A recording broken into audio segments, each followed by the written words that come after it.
Doing a few things to get this thing ready for DOT inspection, and so kind of buttoning up a few things. One thing that I noticed is my air pressure is building up because I didn't run it a lot in the shop, of course. I got it off the shop deck there, and we don't have a ramp, so it was very interesting getting it down. Luckily, the 362 can fly, so that made it easier to get down. Hey, most 362s don't fly, but this particular model is a flying edition. So, one of the things that I found though is that my air compressor is not building up my air pressure quite enough. It's getting below 120 psi, and you want about 125. That's what a lot of governors come preset at. This right here on top of this air compressor is the governor, and that governs how much air pressure is allowed to, how much that air compressor is allowed to push into your air tanks. Okay, so once it hits the set level that it's supposed to cut off, it'll switch the air to shoot it out to your air dryer. You know, you'll hear a purge. So it's important to know how to adjust it if yours isn't quite right, or if you change stuff out. I don't even know where I got this governor, so I probably should get a different governor, but for now I'm just going to use the one I have. So I'm getting below 120, and it's important to have it I think at 125 at least on any truck. And a lot of guys want to do 130, 135, which is good too, but it's especially important on an old truck like this because so much is air powered. We don't have all the cool electronic stuff like the new trucks. So my window goes up and down by an air switch. My windshield wipers, okay? My windshield wipers work through an air switch. So if you don't have enough air pressure, those windshield wipers aren't even gonna turn on. In fact, it really needs a 120 to even turn on. So I'm gonna have to go over 120, good enough to be able to keep the windshield wipers on. Even the fluid that pumps out, it uses air pressure. So you push the button, it sends air pressure to a jug that I rigged up in the back, and then it pushes enough air pressure in that jug to push the fluid through the line out the front into the windshield wipers. But I just want to show you a quick way how to adjust your air pressure if you find yourself in a similar situation, whether you want to go up or down. Here's a little air governor. This is the air governor. It's a Bendix. You can see the model on there. Now what you do is you want to, here's a quick tip. See this port? You don't want to, a lot of times you see a port and you just want to plug it, right? Because you see this is plugged right here and this is plugged. But this is called the exhaust port, and it's important to always leave that open. I learned that. So if yours is plugged on the exhaust port, you might want to take that off because you don't want it plugged. There's a plug here, and then there's air coming through where it connects to the air compressor. This is the actual air compressor right here, in case you don't know, which is not a big deal. Not everyone. See this cap right here? This just unscrews. You turn it, and this is where you will adjust your air pressure. So I'm turning it and turning it and turning. Oh, it's a booger, but it shouldn't be on there too tight. And all right, it's off. Now you'll see that thread has a little place where you can put a flat edge screwdriver on the end, and then there is if you get back here, there's a nut. You loosen the nut, and then you turn with a screwdriver this particular bolt. You turn that to adjust the air pressure. Now from what I've seen and from what I've tested, every quarter turn is like 4 to 5 psi up or down.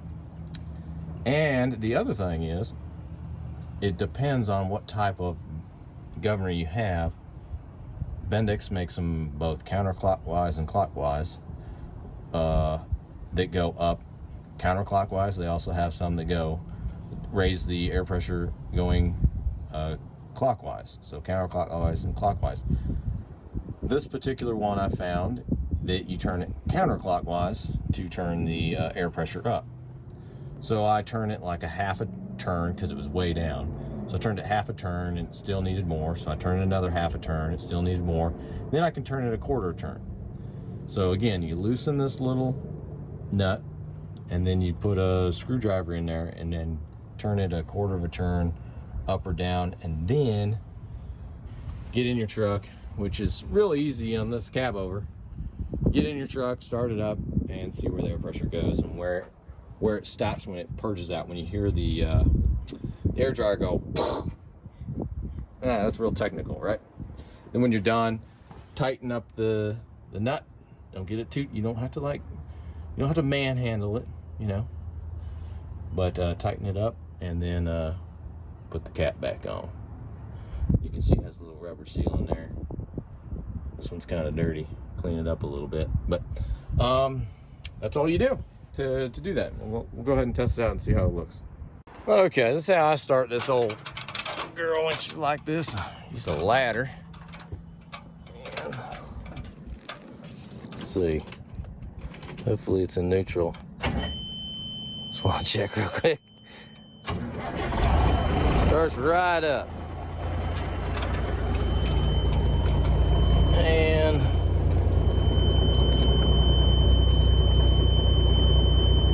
kind of pull the idle up a little.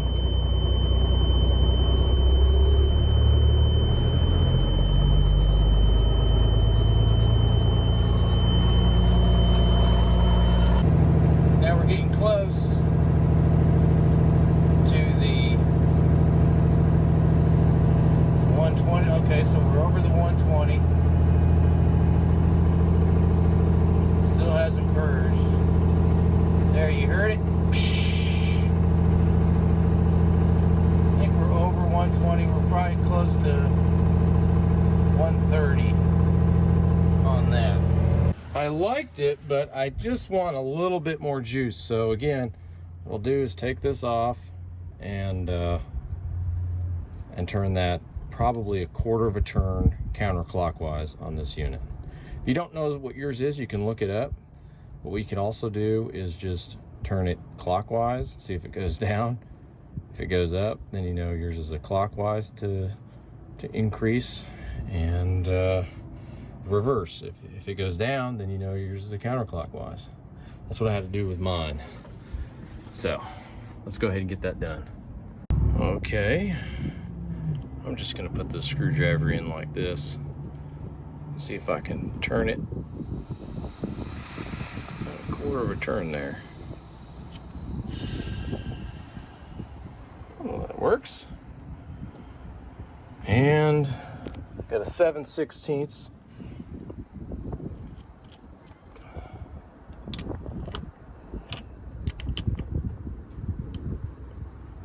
And we're good to go.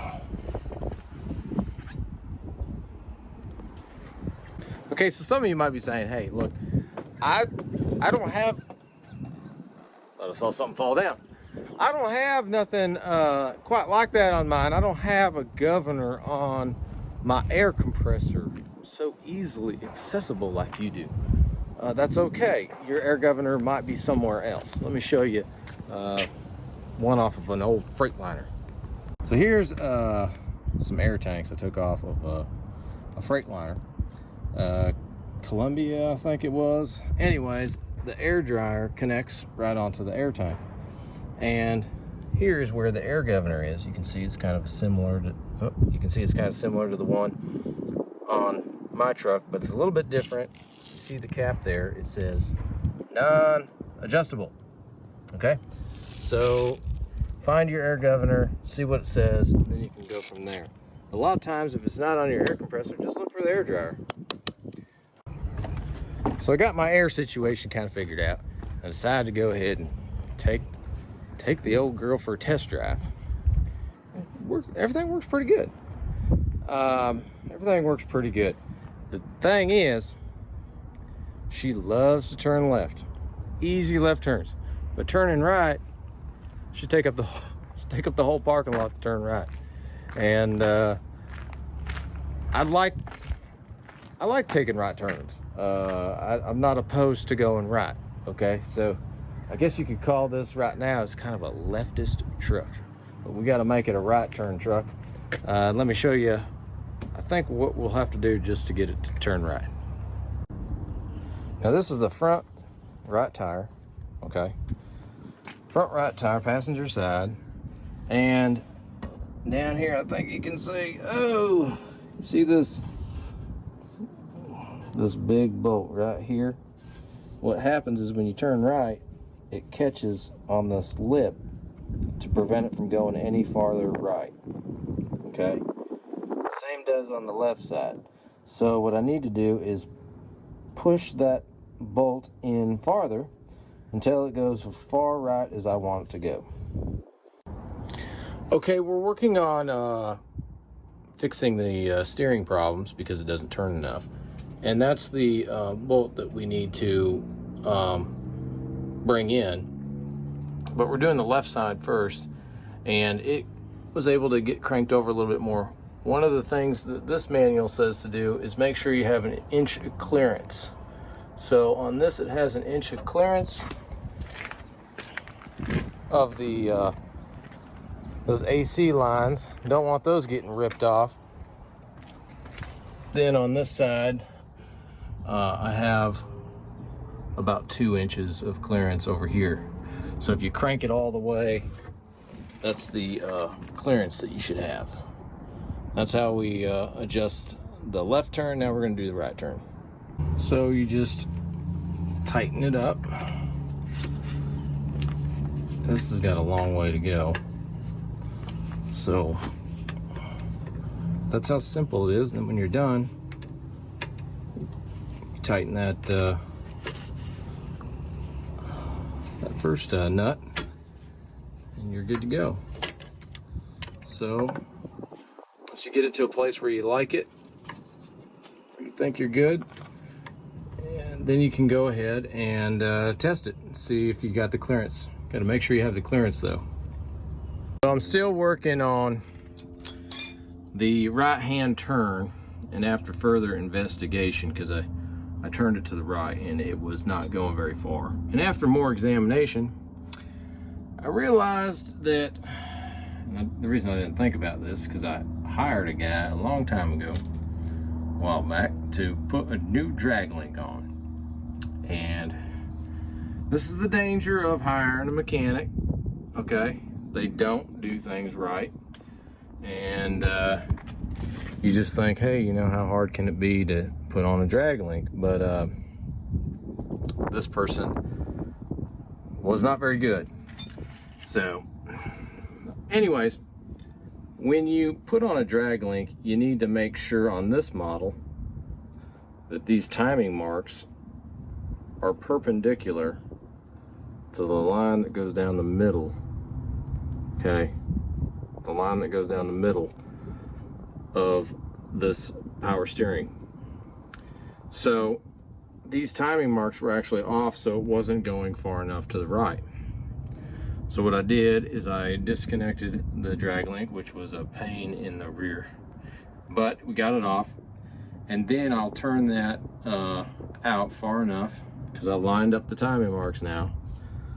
Okay, turn the steering wheel to mark that up, got my wheels pretty much straight, and we'll go ahead and put that drag link back on to the right dimensions, and that should make it, I think it had almost a 3/4 of a turn to a full turn left in it from going too far the other direction. So if you have that problem as well, look at your power steering and maybe look up the model and make sure, if you have one like mine where the timing marks need to be perpendicular when it's centered. If that's not the case, that might be your culprit. All right, I got it back into shape here.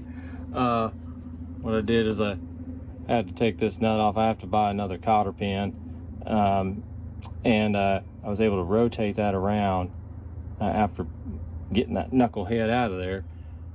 until it was about 2 inches longer. It was a whole 2 inches off, which is pretty far. And then we'll put the clamp on there, or the clamping bolt, and get it all sealed up. But it's one of those things, you hire a guy to do something and they don't know, hey, we got these timing marks up here and we have to make sure it lines up with that gearbox correctly. And they just whip it out and put it together and don't think about stuff. And it's one of them things that it can cost you a lot of money if you would have took it to the shop to get a line and they would have had it done. So I'm glad I caught it here. But anyways, lesson learned. Be careful when you hire a knucklehead. We got everything squared away on that. Now it goes left and it goes right. Very nice. And we've got the air compressor, the right air pressure in it. So the governor setting is just perfect for right now. And that's all we got for today. Hope that helps you out. Good luck out there. We'll see you on the next one.